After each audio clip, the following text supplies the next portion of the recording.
നമ്മുടെ ഒരുമിച്ചുള്ള ധ്യാനത്തിനായി തിരഞ്ഞെടുത്ത വേദഭാഗമാണ് ഇന്ന് പാഠഭാഗമായി വായിച്ചത്. 73-ാം സങ്കീർത്തനം 1 മുതൽ 15 വരെയുള്ള വാക്യം. ഈ വേദഭാഗം നമുക്കെല്ലാവർക്കും വളരെ പരിചിതമാണ് എന്നാണ് എൻ്റെ വിശ്വാസം. സാധാരണ നാം വായിക്കുകയും പ്രാർത്ഥിക്കുകയും ധ്യാനിക്കുകയും ചെയ്യുന്നൊരു വേദഭാഗമാണ്. ഈ വേദഭാഗം, ഈ സങ്കീർത്തനം ഭക്തനായൊരു മനുഷ്യൻ എഴുതിയ വേദഭാഗമാണ്. ഒരു ഭക്തൻ ആരാണ് എന്ന് ഞാൻ ചോദിച്ചാൽ എനിക്ക് പല മറുപടി നിങ്ങളിൽ ലഭിക്കുമെന്ന് എനിക്കറിയാം. നിങ്ങളോട് ചോദിച്ച് മറുപടി ലഭിക്കത്തക്ക വിധത്തിലുള്ള ആൾക്കൂട്ടമല്ലല്ലോ ഇപ്പോൾ ഉള്ളത്. അതുകൊണ്ട് അതിന് ഞാനിപ്പോൾ മുതിരുന്നില്ല. ഒരു ഭക്തനെന്ന് പറയുമ്പോൾ നമ്മുടെ മനസ്സിൽ സാധാരണ നമ്മുടെ ഇടവകയോട് ബന്ധപ്പെട്ട് ഒരു ഭക്തനെക്കുറിച്ചുള്ളൊരു ചിത്രം നമ്മുടെ മനസ്സിലുണ്ട്. റെഗുലറായിട്ട് പള്ളിയിൽ വരണം, റെഗുലറായി വിശുദ്ധ കുർബാന സംബന്ധിക്കണം, ലിസ്റ്റിൽപ്പെട്ട പാപങ്ങളൊന്നും ചെയ്യാൻ പാടില്ല, കൂട്ടായ്മയിലും ഒക്കെ സംബന്ധിക്കുകയും വചനശുശ്രൂഷ നിർവഹിക്കുകയും വേണം, സൺഡേ സ്കൂൾ പഠിപ്പിക്കാൻ ആളെ കിട്ടണം എന്ന് തുടങ്ങി നമ്മുടെ മുമ്പിൽ കുറേ ലിസ്റ്റുണ്ട്. ഏറെക്കുറെ അതൊക്കെ ആണ് ഒരു പക്ഷേ ഒരു ഭക്തനിൽ നിന്ന് നമ്മൾ പ്രതീക്ഷിക്കുന്നത് എന്നുള്ളതിലും വലിയ തെറ്റുണ്ടെന്ന് തോന്നുന്നില്ല. എന്നാൽ ഈ ആസഫ് എന്ന് പറഞ്ഞ ആൾ ഇതിനേക്കാളൊക്കെ എത്രയോ എത്രയോ എത്രയോ മുമ്പിൽ നിൽക്കുന്ന ആളാണ്. ഈ ആസഫ് ആരാണ്? സ്വർഗത്തിൽ മാലാഖമാർ ദൈവത്തെ പാടി മഹത്വപ്പെടുത്തുമ്പോൾ ഭൂമിയിൽ യെരുശലേം ദേവാലയത്തിൽ സദാ ദൈവത്തെ പാടി മഹത്വപ്പെടുത്തിക്കൊണ്ടിരുന്ന ഖൊയറിൻ്റെ ലീഡറാണ് ആസഫ്. ഒരു പൂർണ്ണസമയ സുവിശേഷകനാണ്. വായി തുറന്നാൽ ഹല്ലേലൂയ സ്തോത്രം അത് മാത്രമാണ്. ദൈവത്തെ മഹത്വപ്പെടുത്തിക്കൊണ്ടിരിക്കുന്ന മനുഷ്യനാണ്. അദ്ദേഹം തന്നെ പറയുന്നുണ്ട്, ഞാൻ എൻ്റെ കൈകൾ നിർമ്മലതയിൽ കഴുകി ഹൃദയം കുറ്റമില്ലായ്മയിൽ സൂക്ഷിച്ചു. നമ്മുടെ ഭാഷയിൽ പറഞ്ഞാൽ വാക്കുകൊണ്ടോ പ്രവൃത്തി കൊണ്ടോ ചിന്ത കൊണ്ടോ ഞാനൊരു പാപവും ചെയ്തിട്ടില്ല. അത് എത്ര പേർക്ക് എങ്ങനെ പറയാൻ പറ്റുമെന്ന് എനിക്ക് സംശയമാണ്. വായി കൊണ്ടോ പ്രവൃത്തി കൊണ്ടോ ചിന്ത കൊണ്ടോ ഒരു പാപവും ചെയ്തിട്ടില്ല എന്ന് നമുക്കാർക്കാണ് അവകാശപ്പെടാൻ സാധിക്കുക? ഒരുപക്ഷെ വായി കൊണ്ട് പാപം ചെയ്തിട്ടില്ലെന്ന് പറയാമായിരിക്കും, പ്രവൃത്തി കൊണ്ട് പാപം ചെയ്തിട്ടില്ലെന്ന് പറയാൻ സാധിക്കുമായിരിക്കും. ഹൃദയം കൊണ്ട് പാപം ചെയ്തിട്ടില്ലെന്ന് പറയുവാൻ ആർക്കാണ് ധൈര്യം ഉണ്ടാകുക? മാനസിക വളർച്ചയില്ലാത്തവർക്കൊരു പക്ഷെ പറയാൻ പറ്റുമായിരിക്കും. സാധാരണ മനുഷ്യർക്കൊക്കെ അങ്ങനെ പറയാനായിട്ട് ഒരു കാരണവശാലും സാധിക്കില്ല. നമ്മളൊക്കെ മാന്യന്മാരായിട്ടൊക്കെ ജീവിക്കുന്നതിൻ്റെ കാരണം ഈ മനസ്സിൽ തോന്നിയത് പ്രവർത്തിക്കാതിരുന്നു എന്നുള്ളത് കൊണ്ടാകാം. അതിനേക്കാൾ പ്രവർത്തിച്ചതൊന്നും പിടിക്കപ്പെട്ടില്ല എന്നുള്ളത് കൊണ്ട് കൂടി ആകാൻ സാധ്യതയുണ്ട്. അതുകൊണ്ടാകാം അങ്ങനെ സംഭവിക്കുക. എന്നാൽ ഇദ്ദേഹം പറയുന്നു, ഞാൻ എൻ്റെ വായി കൊണ്ടോ പ്രവൃത്തി കൊണ്ടോ ചിന്ത കൊണ്ടോ ഒരു പാപവും ചെയ്തിട്ടില്ല. ആർക്ക് പറയാൻ നോക്കും?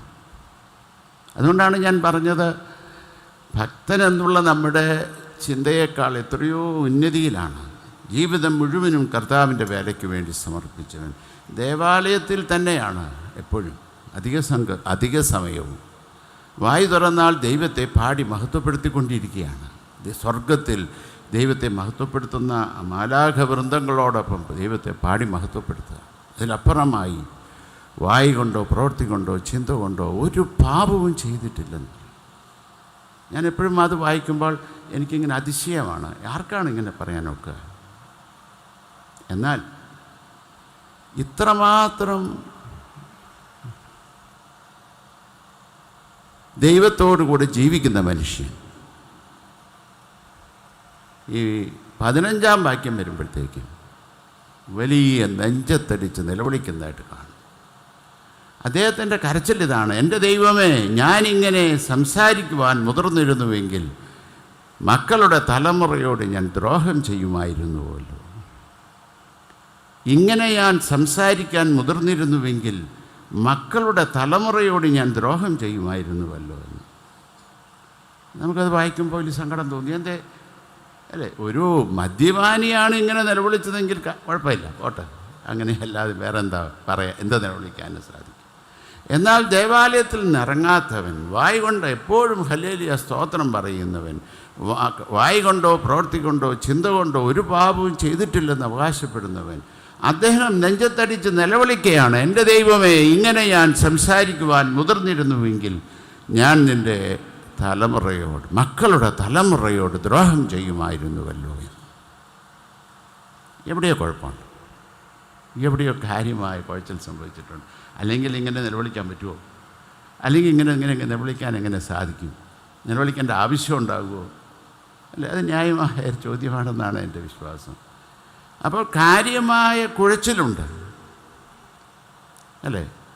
വായ് കൊണ്ട് സ്തോത്രം പറയുമ്പോഴും, ദേവാലയത്തിൽ തന്നെ ആയിരിക്കുമ്പോഴും, കൈകൾ നിർമ്മലതയിൽ കഴുകിയിരിക്കുമ്പോഴും, കുറ്റമില്ലായ്മയിൽ കഴുകിയിരിക്കുന്നുവെന്ന് അവകാശപ്പെടുമ്പോഴും എവിടെയോ എവിടെയോ എവിടെയോ ഒരു കുഴച്ച് സംഭവിച്ചു. അതിനെക്കുറിച്ചാണ് ഞാൻ ഇന്ന് സംസാരിക്കാനായിട്ട് ശ്രമിക്കുക. അതാണ് എൻ്റെ ഇന്നത്തെ വചന ശുശ്രൂഷയുടെ ഉദ്ദേശം. അതാണ് ആസഫ് ഇന്ന് പാഠഭാഗം നിങ്ങൾ ശ്രദ്ധിച്ച് വായിച്ചു കേട്ടോ എന്നും എനിക്ക് അറിഞ്ഞുകൂടാ. വായിച്ചിട്ടുണ്ടെങ്കിൽ, കേട്ടിട്ടുണ്ടെങ്കിൽ നിങ്ങൾക്ക് അതിന് മറുപടി കണ്ടെത്താനായിട്ടൊക്കെ. ഞാനിപ്പോൾ ആ വേദഭാഗം ഒരിക്കൽ കൂടെ വായിക്കാനായിട്ട് ശ്രമിക്കുകയാണ്.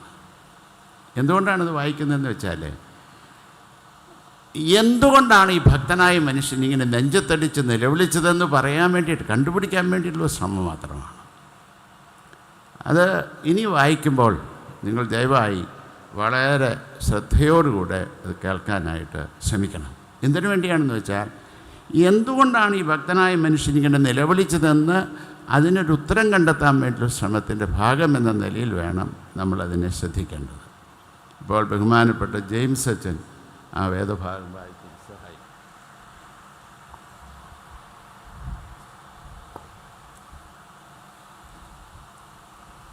ദൈവം ഇസ്രായേലിന് നിർമ്മല ഹൃദയമുള്ളവർക്ക് തന്നെ നല്ലവനാകുന്നു നിശ്ചയം. എന്നാൽ എൻ്റെ കാലുകൾ ഏകദേശം ഇടറി, എൻ്റെ കാലടികൾ ഏറെക്കുറെ വഴുതിപ്പോയി. ദുഷ്ടന്മാരുടെ സൗഖ്യം കണ്ടിട്ട് എനിക്ക് അഹങ്കാരികളോട് അസൂയ തോന്നി. അവർക്ക് വേദന ഒട്ടുമില്ലല്ലോ, അവരുടെ ദേഹം തടിച്ചുരുണ്ടിരിക്കുന്നു. അവർ മർത്യരെ പോലെ കഷ്ടത്തിലാകുന്നില്ല, മറ്റ് മനുഷ്യരെ പോലെ ബാധിക്കപ്പെടുന്നതുമില്ല. ആകയാൽ ഡംഭം അവർക്ക് മാലയായിരിക്കുന്നു, ബലാത്കാരം വസ്ത്രം പോലെ അവരെ ചുറ്റിയിരിക്കുന്നു. അവരുടെ കണ്ണുകൾ പുഷ്ടി കൊണ്ട് ഉന്തി നിൽക്കുന്നു, അവരുടെ ഹൃദയത്തിലെ നിരൂപണങ്ങൾ കവിഞ്ഞൊഴുകുന്നു. അവർ പരിഹസിച്ച് ദുഷ്ടതയോടെ ഭീഷണി പറയുന്നു, ഉന്നത ഭാവത്തോടെ സംസാരിക്കുന്നു. അവർ വായ് ആകാശത്തോളം ഉയർത്തുന്നു, അവരുടെ നാവ് ഭൂമിയിൽ സഞ്ചരിക്കുന്നു. അതുകൊണ്ട് അവൻ തൻ്റെ ജനത്തെ ഇതിലേക്ക് തിരിക്കുന്നു, അവർ ധാരാളം വെള്ളം വലിച്ചു കുടിക്കുന്നു. ദൈവം എങ്ങനെ അറിയുന്നു? അത്യുന്നതന് അറിവുണ്ടോ എന്നവർ പറയുന്നു. ഇങ്ങനെയാകുന്നു ദുഷ്ടന്മാർ.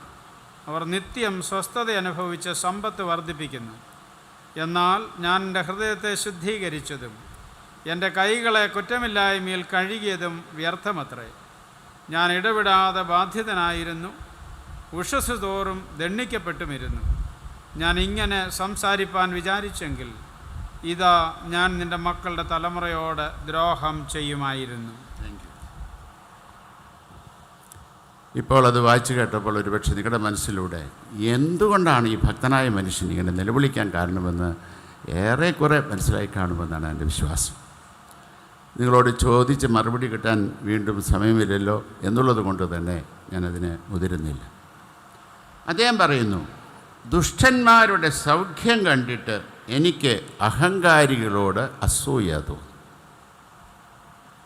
ആരാണിത് പറയുന്നത്? ഭക്തനായ ആസഫ്. വായു തുറന്നാൽ ഹല്ലേലൂയ സ്തോത്രം മാത്രം പറയുന്നവൻ, ദേവാലയത്തിൽ നിന്ന് ഇറങ്ങാത്തവൻ, വായു കൊണ്ടോ പ്രവൃത്തി കൊണ്ടോ ചിന്ത കൊണ്ടോ ഒരു പാപവും ചെയ്യാത്തവൻ പറയാണ്, എനിക്ക് അസൂയ തോന്നി. ആരോട് അസൂയ? വളരെ കൃത്യമായിട്ടോട് പറയുന്നുണ്ട്. ഈ ഭാഗം മുഴുവനും അവരെക്കുറിച്ചാണ് പറയുന്നത്. ദൈവത്തെ വിളിക്കാത്തവൻ, പള്ളു പറയുന്നവൻ, ദൈവമക്കളെ അപഹസിക്കുന്നവൻ, അവനിങ്ങനെ തടിച്ചുരുണ്ടിരിക്കുന്നു. അവൻ സമ്പത്ത് വർദ്ധിപ്പിച്ചിരിക്കുന്നു. എനിക്കോ, ഞാൻ ഉഷസ് തോറും ദണ്ഡിക്കപ്പെടുന്നു, ദിനംതോറും ഞാൻ ബാധിതനായി തീർന്നിരിക്കുന്നു. ഉഷസ് തോറും ദണ്ഡിക്കപ്പെടുക എന്നൊക്കെ പറഞ്ഞാൽ എൻ്റെ അർത്ഥം പ്രഷറാണ് അദ്ദേഹത്തിന് രോഗം തന്നതിനെക്കുറിച്ച് അറിയാൻ മേല. ഇപ്പോൾ പ്രഷറുകാർക്ക് കാലത്ത് എഴുന്നേൽക്കുമ്പോഴത്തുള്ള ഒരു ഗിഡിനെസ്, അന്ന് ആ പേരെന്ന് അറിഞ്ഞുകൂടായിരുന്നിരിക്കും. പിന്നെ ഇല്ലാത്ത രോഗവും ഇല്ല. അദ്ദേഹത്തിൻ്റെ നിലവിളി ഇതാണ്: എൻ്റെ കർത്താവേ, ഞാൻ എൻ്റെ ജീവിതം മുഴുവനും നിനക്ക് സമർപ്പിച്ചിട്ട് എനിക്കെന്താണ് കിട്ടിയത്? എനിക്ക് രോഗം, പട്ടിണി, ദാരിദ്ര്യം. എന്നാൽ പള്ളു പറഞ്ഞുകൊണ്ട് ദൈവത്തെ നിന്ദിച്ചുകൊണ്ട് ജീവിച്ചുകൊണ്ടിരിക്കുന്നവരെ ചുറ്റും കണ്ട് അവർ തടിച്ചുരുണ്ടിരിക്കുന്നു, അവർ സമ്പന്നന്മാരായിരിക്കും. ഇത് കണ്ടപ്പോൾ എനിക്ക് അസൂയ തോന്നി. അത് ശരിയാണോ തെറ്റാണോ?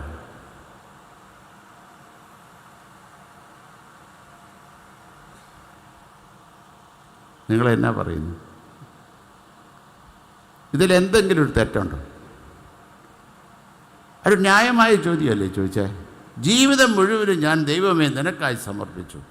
ഞാൻ വായി തുറന്നാൽ സ്തോത്രം, ഹല്ലേലൂയ മാത്രം. ദേവാലയത്തിൽ ഞാൻ ഇറങ്ങിയിട്ടില്ല. നമ്മുടെ ഭാഷയിൽ പറഞ്ഞാൽ പള്ളി തന്നെയാണ്. യഥാനുസമ്മതി ചുമതല,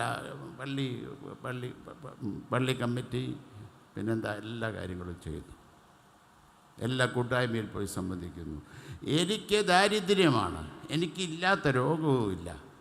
എന്നാൽ പള്ളി കയറാത്തവനും പള്ളിയെ കുറ്റം പറയുന്നവനും പട്ടക്കാരെയും സഭയെയും കുറ്റം പറഞ്ഞു നടക്കും. അവൻ തടിച്ചുരുണ്ട് സമ്പന്നനായി തീർന്നു.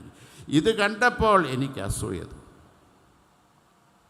ഒറ്റ നോട്ടത്തിൽ നമുക്കത് ശരിയാണെന്ന് തോന്നുന്നവരുണ്ടാകാം എന്നാണ് എൻ്റെ വിശ്വാസം. ഒറ്റ നോട്ടത്തിൽ അയാൾക്ക് അങ്ങനെ ചിന്തിച്ചു പോയതിൽ എന്താ തെറ്റ് എന്നൊരു പക്ഷെ തോന്നാം. എന്നാൽ ഒരു ഭക്തന് ചോദിച്ച പണിയാണോ അത്?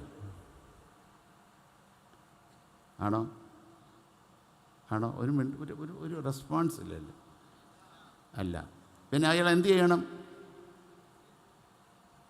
അല്ല എന്ന് പറഞ്ഞ് ഞാൻ ചോദിച്ചു. പിന്നെ അയാൾ എന്ത് ചെയ്യണം?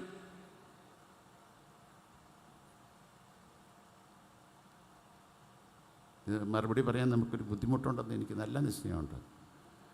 ഭക്തനായ മനുഷ്യനിൽ നിന്ന് ഇതല്ലല്ലോ പ്രതീക്ഷിക്കുന്നത്. ദൈവത്തെ സ്നേഹിക്കാത്തവൻ, ദൈവത്തെ തള്ളിപ്പറയുന്നവനും അവന് സുഖമനുഭവിക്കുമ്പോൾ തടിച്ചുരുണ്ടിരിക്കുന്നു, സമ്പന്നനായി തീർന്നിരിക്കുന്നു. ഇതെല്ലാം കാണുമ്പോൾ അസൂയയോടെ, അല്ലേ, ഞെരിപിരി കൊള്ളുന്നതിനേക്കാൾ അപ്പുറം, എൻ്റെ ദൈവമേ, അവൻ നിന്നെ സ്നേഹിക്കുന്നില്ല എങ്കിലും, നിന്നെ തള്ളിപ്പറയുന്നുണ്ടെങ്കിലും, അല്ലേ, ദൈവമക്കളെ അപഹസിക്കുന്നവനാണെങ്കിലും, എൻ്റെ ദൈവമേ, നീ അവനോട് മനസ്സലിഞ്ഞല്ലോ, അവന് ആരോഗ്യം കൊടുത്തല്ലോ, ഹല്ലേലൂയ സ്തോത്രം. ഇത് പറയുവാൻ തക്കവണ്ണം സാധ്യമാകാത്തത് ഭക്തിയാണോ? ഹല്ലേലൂയ സ്തോത്രം പറയാൻ വളരെ എളുപ്പമാണ്, അല്ലേ? എളുപ്പമാണ്. അത് ഭക്തിയാണോ? അതിൻ്റെ പേരെന്താണ്? അതിൻ്റെ പേരാണ് കപടത എന്നാണ്, കപടഭക്തി എന്നാണ്, അല്ലേ? നാം പ്രായോഗിക ജീവിതത്തിൽ കാണിക്കുവാൻ തക്കവണ്ണം, ദൈനംദിന ജീവിതത്തിൽ കാണിപ്പാൻ തക്കവണ്ണം സാധിക്കാത്ത ഭക്തി അപകടമുണ്ടാക്കുന്നതാണ്, കപടതയാണ്. ഇനി വീണ്ടും താഴോട്ട് വരുമ്പോൾ ഒരു ചോദ്യം: ആരാണ് ഭാഗ്യവാൻ? ഞാൻ ഈ ചോദ്യം ചോദിച്ചാൽ മറുപടി പറയാമോ? ആരാണ് ഭാഗ്യവാൻ? നീണ്ട ലിസ്റ്റ് വേദോസ്തനകത്തുണ്ടെന്ന് എനിക്കറിയാം, അല്ലേ? ഞാൻ നിങ്ങൾക്ക് സമയം തന്നാൽ ലംഘനം ക്ഷമിച്ചും പാവം മറിച്ചും കിട്ടിയ മനുഷ്യൻ ഭാഗ്യവാൻ എന്ന് തുടങ്ങി താഴോട്ട് ഒരുപാട് കാര്യങ്ങൾ പറയുമെന്ന് എനിക്ക് നല്ല നിശ്ചയമുണ്ട്. എന്നാൽ യഥാർത്ഥത്തിൽ നാം വിശ്വസിക്കുന്നത് എന്താണ്? അല്ലേ, വാച്ച് നൈറ്റ് സർവീസിൽ നമ്മുടെ സാക്ഷിയോഗത്തിൽ പോയി ഇരുന്നാൽ മതി.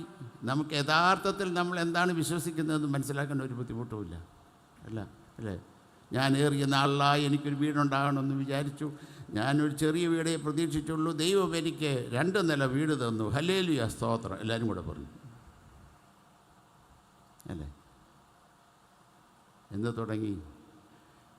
നമ്മൾ അറിഞ്ഞും അറിയാതെയും നാം വിശ്വസിക്കുന്നത് എന്താണ്? അറിഞ്ഞും അറിയാതെയും ഭാഗ്യമെന്ന് പറയുന്നതിൻ്റെ മാനദണ്ഡമായി കാണുന്നത് സമ്പത്താണ്. അത് നമ്മൾ ഹല്ലേലൂയ സ്തോത്രം പറയുന്നവരുൾപ്പെടെ അങ്ങനെയാണ്. എന്ന് പറഞ്ഞാൽ ദൈവത്തെ വിളിക്കുന്നവർ എന്ന അർത്ഥത്തിലാണ് ഞാൻ പറയുക. അവർ പോലും സമ്പത്താണ് ദൈവത്തിൻ്റെ അനുഗ്രഹമെന്ന് അറിഞ്ഞോ അറിയാതെയോ വിശ്വസിക്കുന്നവരാണ്. പഴയ നിയമത്തിൽ തീർച്ചയായിട്ടും ഭാഗ്യവാൻ സമ്പത്തിനോട് ബന്ധപ്പെട്ടാണ് കാണുക.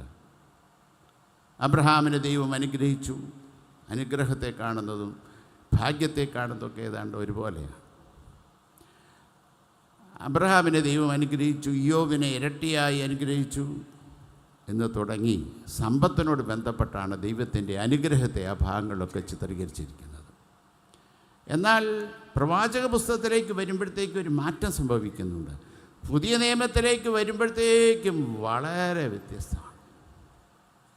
നമ്മൾ എന്തുകൊണ്ടാണ് ഭാഗ്യം സമ്പത്തിനോട് ബന്ധപ്പെട്ടാണെന്ന് വിശ്വസിക്കാൻ കാരണം നമ്മുടെ സമൂഹത്തിൽ, സഭയിലും സമൂഹത്തിലും എല്ലായിടത്തും എന്താണ് കാണുന്നത്?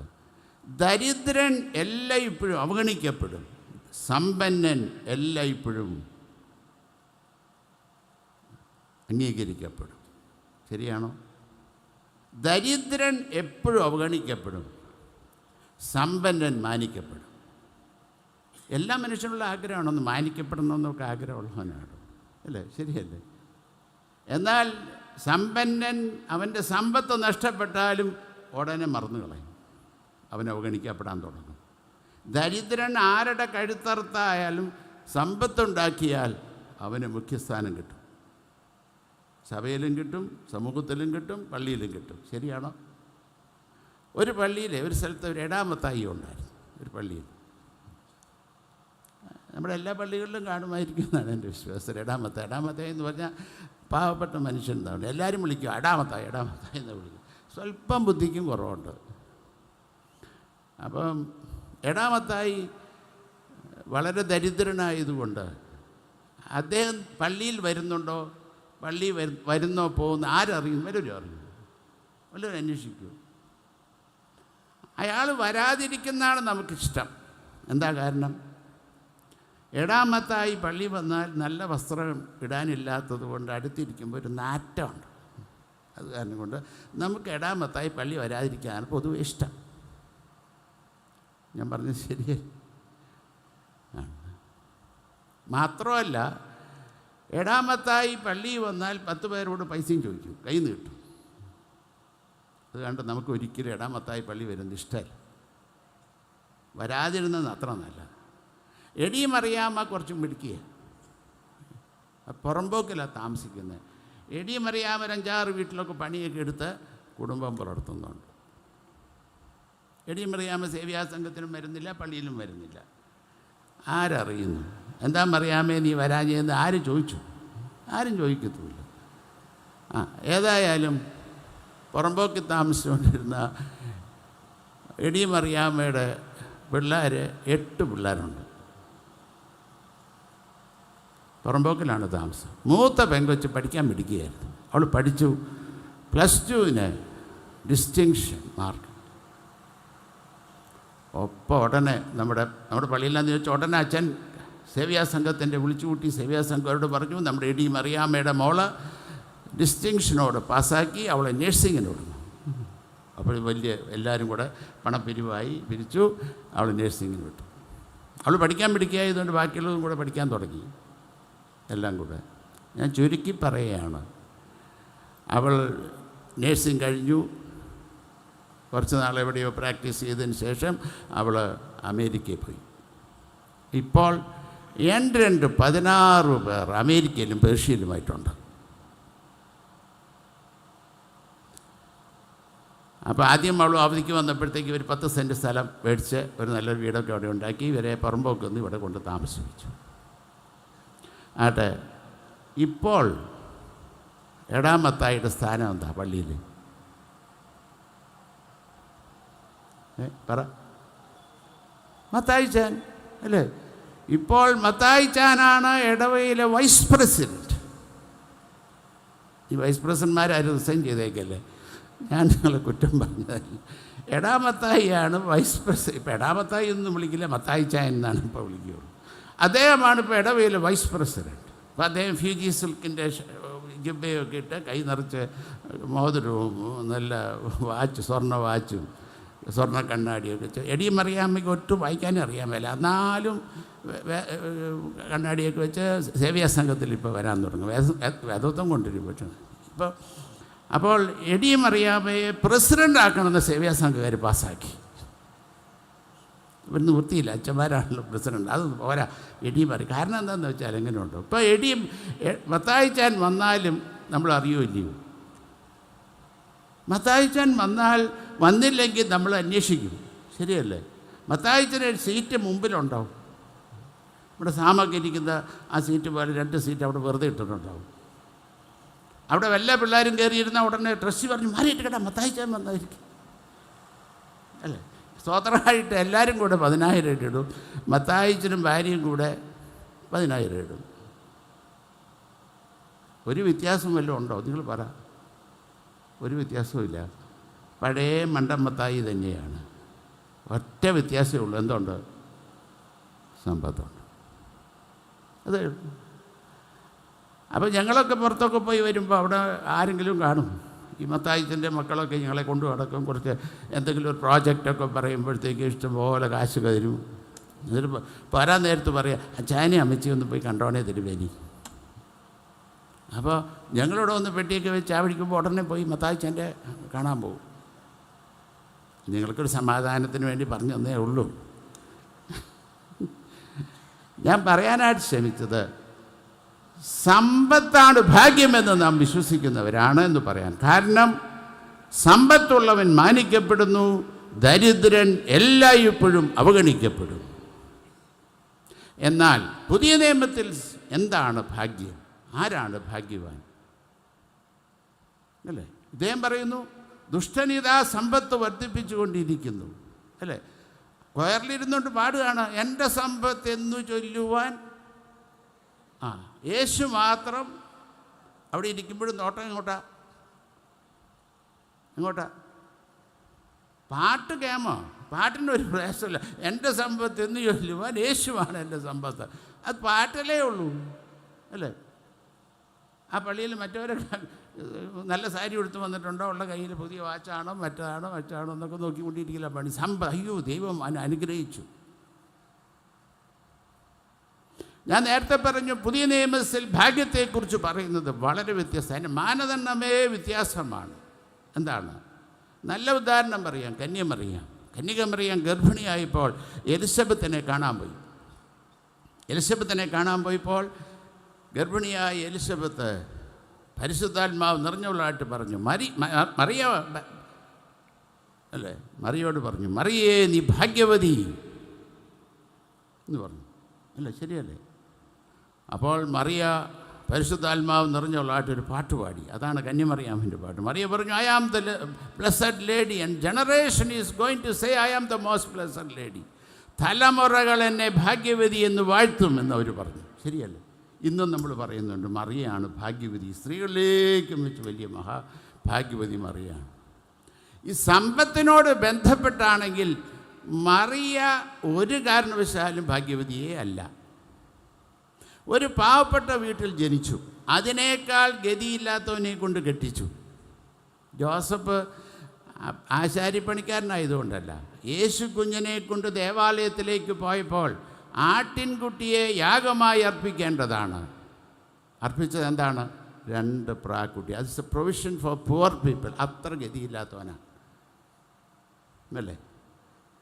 ഏത് പാവപ്പെട്ട സ്ത്രീക്കും കിട്ടുന്നതാണ് ഗർഭിണിയായിരിക്കുമ്പോൾ ഒരു റെസ്റ്റ് കിട്ടുന്നത്. It was denied. ഏത് പാവപ്പെട്ട സ്ത്രീക്കും കിട്ടുന്നതാണ് ഒരു രഹസ്യ പ്രസവം. ഡിനൈഡ്. എവിടെ പ്രസവിച്ചു ദൈവത്തിന് മാത്രം അറിയാം. അല്ല, പ്രസവിക്കുന്ന നേരത്തെ ആരെങ്കിലും ഉണ്ടായിരുന്നോ സഹായിക്കാൻ? ദൈവത്തിന് മാത്രം അറിയാം. വേദത്തിനകത്തൊന്നും പറഞ്ഞിട്ടില്ല, അല്ലേ? ഇനി 2ാമത്തെ വയസ്സിൽ യേശുവിൻ്റെ 2ാമത്തെ വയസ്സിൽ ജീവനും കൊണ്ടോടി. എന്നിട്ട് എവിടെ താമസിച്ചു? റെഫ്യൂജി ആയിട്ട് ഈജിപ്തിൽ താമസിച്ചു. ഏതായാലും ജോസഫ് കൂടെ ഉണ്ടായിരുന്നു. സത്യം. 12ാമത്തെ വയസ്സിൽ കുഞ്ഞ് കയ്യിൽ നിന്ന് പോയി. തമ്പുരാൻ്റെ കൃപയാൽ കിട്ടിയെന്നുള്ള സത്യമാണ്. 30ാമത്തെ വയസ്സിൽ യേശു പരസ്യ ശുശ്രൂഷ ആരംഭിച്ചപ്പോൾ ആളുകൾ മുഖത്ത് നോക്കി പറയാണ്, ഞങ്ങൾക്ക് അബ്രഹാം പിതാവായിട്ടുണ്ട്, ഞങ്ങൾ ജാരസന്തതികളല്ല. എന്താ പറഞ്ഞതിൻ്റെ അർത്ഥം? യേശുവിൻ്റെ മുഖത്ത് നോക്കി 30 വയസ്സുള്ള യേശുവിൻ്റെ മുഖത്ത് നോക്കി പറയാം, പിഴച്ചു പറ്റവനെ എന്നാ പറഞ്ഞേ അല്ലേ? അന്നത്തെ വില്ലേജ് എന്നൊക്കെ പറഞ്ഞ ഒരു ചെറിയ കുറച്ച് വെള്ളമുണ്ടോ അതിന് ചുറ്റുമാണെന്ന് മനുഷ്യർ താമസിക്കുന്നത്. എല്ലാവരും 100 വീട്ടുകാരാണ്, എല്ലാവരും അറിയാം. ഈ 30 വയസ്സുള്ള യേശുവിനെ നോക്കിക്കൊണ്ട് നീ പിഴച്ചു പറ്റവനാണെന്ന് പറഞ്ഞിട്ടുണ്ടെങ്കിൽ ഈ മറിയയെ എത്രമാത്രം അപഹസിച്ച് കാണുമെന്ന് നിങ്ങൾ ഊഹിച്ചോ? പഴിച്ചു പറ്റവളെ. ഇത് നമ്മുടെ നാട്ടിൽ സംഭവിച്ചാൽ എന്ത് സംഭവിക്കും? പിന്നെ ആ വീട്ടിലോട്ട് കയറാൻ ഒരു മനുഷ്യനുണ്ടാകത്തില്ല, ആരും തിരിഞ്ഞു നോക്കത്തുമില്ല. അതെല്ലാം മറന്നു. 33.5 വയസ്സിൽ പേപ്പട്ടിയെ തല്ലിക്കൊല്ലുന്നത് പോലെ കണ്ടു നിൽക്കുന്നതിനുള്ള ഭാഗ്യം ആർക്കുണ്ടായി? മറിയയ്ക്കുണ്ട്. യേശുവിൻ്റെ കഷ്ടത സമയത്ത് കൂടെ ഉണ്ടായിരുന്നു എന്ന് വേദപുസ്തകത്ത് പറഞ്ഞിട്ടില്ല. എന്നാൽ യേശു കുരിശിൽ കിടക്കുമ്പോൾ മറിയ താഴെ, കുരിശിൻ്റെ താഴെയുണ്ട്. യേശുവിൻ്റെ ശരീരത്തിൽ നിന്ന് രക്തമിറ്റിറ്റ് വീഴുമ്പോൾ മറിയ താഴെയുണ്ട് അല്ലേ? പിന്നെ അന്ത്യശ്വാസം വലിക്കുമ്പോൾ മറിയ താഴെയുണ്ട്. ഞാനിതൊന്നും പറയേണ്ട ആവശ്യമില്ല. ഇപ്പോൾ തന്നെ നമ്മൾ വിചാരിച്ചോ, ഇതിൻ്റെ മറിയ സഹിച്ച സഹനത്തിൻ്റെ 100-1 നമ്മൾ പറയും ശപിക്കപ്പെട്ട ജന്മം എന്ന് പറയും. എന്നാൽ ഇപ്പോഴും നമ്മൾ പറഞ്ഞുകൊണ്ടിരിക്കുന്നു മറിയ ഭാഗ്യവതിയാണ്. കാരണം നമ്മളെപ്പോഴും ഭാഗ്യത്തെയും അനുഗ്രഹത്തെയും കാണുന്നത് സമ്പത്തിനോട് ബന്ധപ്പെട്ടാണെന്നുള്ളത് കൊണ്ടാണ് അപകടം. എന്നാൽ വേദപുസ്തകം നമ്മെ പഠിപ്പിക്കുന്നത് ഭാഗ്യം, അനുഗ്രഹം സമ്പത്തിനോട് ബന്ധപ്പെട്ടല്ല. ദൈവരാജ്യത്തിൻ്റെ സ്ഥാപനത്തിന് വേണ്ടി കഷ്ടത അനുഭവിക്കുവാൻ ഞാൻ തിരഞ്ഞെടുക്കപ്പെട്ടിട്ടുണ്ട്. You are a blessed person. അതാ വേദപുസ്തകം പഠിപ്പിക്കുന്നു. പക്ഷേ അത് ഉൾക്കൊള്ളാൻ നമുക്ക് എപ്പോഴും തയ്യാറല്ല. നാം എന്നും ഇപ്പോൾ അഭിമുഖീകരിക്കുന്നൊരു പ്രശ്നമുണ്ട്. ലോകത്തിൻ്റെ മൂല്യങ്ങളും ദൈവരാജ്യ മൂല്യങ്ങളും തമ്മിൽ ഭയങ്കര ടെൻഷനാണ്. ദൈവരാജ്യത്തിൻ്റെ മൂല്യങ്ങൾ, ലോകത്തിൻ്റെ മൂല്യങ്ങൾ പവർ, പ്ലഷർ, പ്രോസ്പെരിറ്റി, അതാണ്. ദൈവരാജ്യത്തിൻ്റെ മൂല്യങ്ങൾ sacrifice, service, sacrifice and suffering. അങ്ങനെ അത് തന്നെയാണെന്ന് ഞാൻ പറയില്ല, എന്നോട് ബന്ധപ്പെട്ടാണ്. ഭയങ്കര ടെൻഷനാണ്. ഇന്നത്തെ നമ്മുടെ ഒരു ട്രെൻഡ് എന്ന് പറഞ്ഞാൽ എന്താണെന്നറിയാമോ? ലോകത്തിൻ്റെ മൂല്യങ്ങളെ മാമോദീസ മുക്കിയിട്ട് അത് ദൈവരാജ്യ മൂല്യമാണെന്ന് പറഞ്ഞു കൊടുക്കും. ഞാൻ പറഞ്ഞതിൻ്റെ അർത്ഥം നിങ്ങൾക്ക് മനസ്സിലാക്കി കാണത്തില്ല എന്നാണ് വിചാരം. പലപ്പോഴും നാം കേൾക്കും, നീ യേശുവിനെ കർത്താവും രക്ഷിതാവുമായി സ്വീകരിച്ചാൽ നിൻ്റെ എല്ലാം ശുഭമാണ്, ഒരു പ്രയാസവും നിനക്കുണ്ടാകത്തില്ല. ഒരു പാട്ടുണ്ടല്ലോ, എന്താ, കടം വാങ്ങിക്കില്ല, കടം കൊടുക്കുകയേ ഉള്ളൂ അല്ലേ? അങ്ങനൊരു എൻ്റെ ദൈവത്താൽ കൂട്ടായ്മ സമയത്ത് നമ്മൾ ശക്തമായിട്ട് പാടുന്നൊരു പാട്ടാണ്. അതിൻ്റെ വരികൾ കൃത്യമായിട്ട് ശ്രദ്ധയോടെ വായിച്ചാൽ നമുക്ക് മനസ്സിലാവും ഏതാണ് ആ പാട്ട് എഴുതിയവൻ ഒരിക്കൽ പോലും വേദപുസ്തകം വായിച്ചിട്ടില്ല എന്ന്. ഒരിക്കൽ പോലും വേദപുസ്തകം വായിച്ചെങ്കിൽ അങ്ങനെ എഴുതാൻ പറ്റുമോ? പറ്റില്ല. കാരണം ദൈവരാജ്യ മൂല്യങ്ങളോട് മുറുകെ പിടിക്കണം. നീ യേശുവിനെ രക്ഷിതാവായി സ്വീകരിച്ചാൽ നിനക്ക് വീടുണ്ടാവുമെന്നും നിനക്ക് പ്രൊമോഷൻ കിട്ടുമെന്നും ഒക്കെ ആരെങ്കിലും പഠിപ്പിച്ചാൽ അതിനോട് നമുക്ക് ഒരിക്കലും യോജിക്കാൻ ഒക്കത്തില്ല. ആ വേദപുസ്തക പ്രകാരം ശരിയേ അല്ല. അതുകൊണ്ട് നമ്മൾ അതിൽ സംതൃപ്തരാണ്. അപ്പോൾ നമ്മൾ ദൈവത്തെ വിളിക്കുന്നത് അത് കിട്ടാൻ. കർത്താവ് പറയുന്നു, ഇവൻ പറയുന്നു, ദുഷ്ടനിതാ സമ്പത്ത് വർദ്ധിപ്പിച്ചുകൊണ്ടിരിക്കുന്നു. അപ്പോൾ അവിടെയാണ് നമ്മുടെ മനസ്സിൽ മുഴുവനും. ദുഷ്ടൻ സമ്പത്ത് വർദ്ധിപ്പിക്കുന്നു. ഇനി 3-ാമത്തെ പ്രശ്നം ഇവിടെ പറയാണ്. 3-ാമത്തെ അദ്ദേഹം പറയും, ഞാൻ എൻ്റെ കൈകളെ നിർമ്മലതയിൽ കഴുകിയതും ഹൃദയം കുറ്റമില്ലായ്മയിൽ സൂക്ഷിച്ചതും വ്യർത്ഥമായി പോയി. ഞാൻ എൻ്റെ കൈകൾ നിർമ്മലതയിൽ കഴിയതും എൻ്റെ ഹൃദയം കുറ്റമില്ലായ്മയിൽ സൂക്ഷിച്ചതും വ്യർത്ഥമായി പോയി എന്ന് പറഞ്ഞാൽ അല്ലേ, ഞാൻ ഈ സുവിശേഷ വേലയ്ക്ക് ഇറങ്ങിത്തിരിച്ചതും എൻ്റെ ജീവിതം മുഴുവനും ദൈവത്തെ പാടി മഹത്വപ്പെടുത്തിയതും എൻ്റെ ജീവിതം മുഴുവനും ദേവാലയത്തിലായിരുന്നതും വായു തുറന്നാൽ ഹല്ലേലൂയ സ്തോത്രം എന്ന് ഞാൻ പാടിയതും പ്രസംഗിച്ചതും അതല്ലേ പറഞ്ഞതിൻ്റെ അർത്ഥം. വ്യർത്ഥമായി പോയി. കാരണം എന്താണ്? ഞാൻ ഉഷസ് തോറും ധന്യപ്പെടുന്നു, ദിനംതോറും ഞാൻ ബാധിതനായി തീർന്നിരിക്കുന്നു. എന്നാൽ ദേവാലയത്തിൽ കയറാത്തവനും ഭള്ളു പറയുന്നവനും അവനിതാ തടിച്ചുരുണ്ടിരിക്കുന്നു. അല്ല, എന്തൊരു നിലവിളിയല്ലേ? എനിക്ക് മനസ്സിലാകുന്നുണ്ടോ? വേണ്ടായിരുന്നു, ഈ പണിക്ക് പോകണ്ടായിരുന്നു. ഈ പണിക്ക് പോകാതെ ഞാൻ മറ്റവനെ പോലെ വള്ളം പറഞ്ഞ് നടന്നിരുന്നുവെങ്കിൽ എന്തുണ്ടായിരുന്നു? ഞാൻ സമ്പന്നനാകുമായിരുന്നു. ഞാൻ തടിച്ചുരുണ്ട് ആരോഗ്യത്തോടെ നടക്കാൻ സാധിക്കുമായിരുന്നു. എൻ്റെ വീട് നന്നായി പണിയാമായിരുന്നു. ഇതൊക്കെയല്ലേ പറഞ്ഞു വെച്ചേ? ഞാൻ വിനയത്തോടെ ചോദിക്കട്ടെ, നാം ദൈവത്തെ ആരാധിക്കുന്നത് എന്തിന്? ദൈവം ദൈവമായതുകൊണ്ടാണോ കാര്യസാധ്യത്തിന് വേണ്ടിയാണോ? നാം നമ്മുടെ തന്നെ വളരെ വളരെ കൃത്യമായിട്ട് ചോദിക്കേണ്ട ഒരു ചോദ്യമാണ്. നാം ദൈവത്തെ ആരാധിക്കുന്നത് എന്തിന്?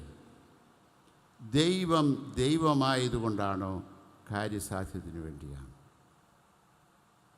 ഞാൻ ഈ ചോദ്യം ചോദിച്ചിട്ടുണ്ട് പലയിടത്തും. എന്തിനാണ് നമ്മൾ പള്ളിയിൽ പോകുന്നത്? എന്തിനാണ് നാം കൊടുക്കുന്നത്? പള്ളിയിൽ പോകുന്ന ആദ്യം പറയും ആരാധിക്കാനാന്ന് പറയും. എന്നിട്ട് പിന്നെ പറയും ദൈവത്തിൽ നിന്ന് അനുഗ്രഹം വാങ്ങിക്കാനാന്ന് പറയും. പ്രാർത്ഥിച്ചിട്ട് ദൈവത്തിന് അനുഗ്രഹം എന്ന് പറഞ്ഞാൽ എന്താണ്? നേരത്തെ പറഞ്ഞതാണ്. ഏതാ? സമ്പത്തുണ്ടാവുക, രോഗം മാറുക, അതൊക്കെ മാറുക. ഞാൻ ചോദിക്കട്ടെ ചോദ്യം വീണ്ടും ചോദിക്കട്ടെ, നാം ദൈവത്തെ ആരാധിക്കുന്നതും നാം കൈ തുറന്ന് സംഭാവന ചെയ്യുന്നതും എന്തിന്? ദൈവം ദൈവമായതുകൊണ്ടാണോ കാര്യസാധ്യത്തിന് വേണ്ടിയാണോ? ഇന്ന് അപ്പനും അമ്മയ്ക്കും മക്കളോടുള്ള സ്നേഹവും മക്കൾക്ക് അപ്പനോടും അമ്മയോടുള്ള സ്നേഹവും എന്ത് കിട്ടുമെന്നതിനെ ആശ്രയിച്ചായി അധപതിച്ചിരിക്കുന്നുവെന്ന് പറഞ്ഞാൽ നിങ്ങൾക്ക് എന്നോട് വിയോജിക്കാൻ ഒക്കില്ല. ചിലപ്പോൾ പറയും ഞങ്ങൾക്ക് മക്കളൊക്കെ ഒരു തുല്യരാ ഒരുപോലെയെന്നൊക്കെ. വെറുതെ കള്ളതരം പറയുന്നതാണ്. മക്കളെ സ്നേഹിക്കുന്നത് പോലും എന്ത് കിട്ടുമെന്നതിനെ ആശ്രയിച്ചാണ്, കിട്ടാൻ വേണ്ടിയിട്ടാണ്. പറഞ്ഞ് ശരിയാണോ? ചെറിയ ഉദാഹരണം പറഞ്ഞാൽ നിങ്ങൾക്ക് പെട്ടെന്ന് മനസ്സിലാവും. ഇപ്പം നിങ്ങൾക്ക് ഒരു വീട്ടിൽ 3 മക്കളുണ്ടെന്നിരിക്കട്ടെ. അപ്പോൾ മൂത്തവൻ അമേരിക്കയിൽ, രണ്ടാമത്തവൻ പേർഷ്യയിൽ, മൂന്നാമത്തവൻ പറഞ്ഞു അവൻ ഇവിടെ ഒരു വാദ്യാരായ കാരണം അപ്പനും അമ്മയും ഇവിടെ തന്നെയല്ലേ നോക്കാൻ വേണ്ടി ഇവിടെ നിന്നതാണ്. അവൻ പേർഷ്യയ്ക്കും പോയില്ല, അമേരിക്കയ്ക്കും പോയില്ല. അല്ലേ? ഇതിലേത് മകനോടാണ് കൂടുതൽ താല്പര്യം? പറയാൻ നിങ്ങൾക്ക് മടിയുണ്ടെന്ന് പറയും. ഞാൻ പറയാം അമേരിക്കക്കാരനോട്. അവൻ 2 കൊല്ലം കൂടുമ്പോഴേ വരത്തുള്ളൂ. അല്ലേ? 2 പെട്ടിയൊക്കെ കൊണ്ട് വരും. അപ്പനൊരു നല്ല ജിപ്പി, അമ്മയ്ക്കൊരു സാരിയൊക്കെ മേടിച്ച് കൊടുക്കും. അങ്ങനെ ചെയ്ത് അവൾ അമേരിക്കൻ സ്റ്റൈലിൽ കെട്ടിപ്പിടിച്ചൊരു കിസ്സങ്ങ് ചെയ്യും അമ്മായിമ്മേ. അപ്പോൾ ഇവിടെ അപ്പടി ചുമന്ന സൂത്രമൊക്കെ പിടിക്കുക അമ്മായി. ഞാൻ ഈ ചുണ്ടയിലൊക്കെ വരച്ചിട്ട്. അപ്പോൾ